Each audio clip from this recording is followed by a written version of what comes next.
Dear Diary, well, at least I'm not home alone. The other humans are back.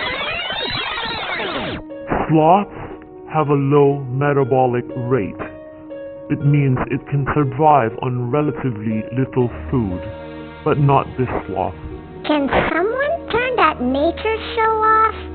Golly geez. It spends a majority of its time in the canopy.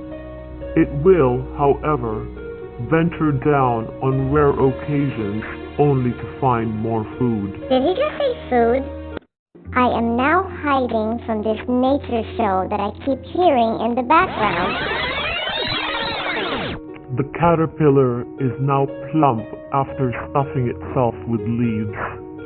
It has now spun itself a silky cocoon. Seriously?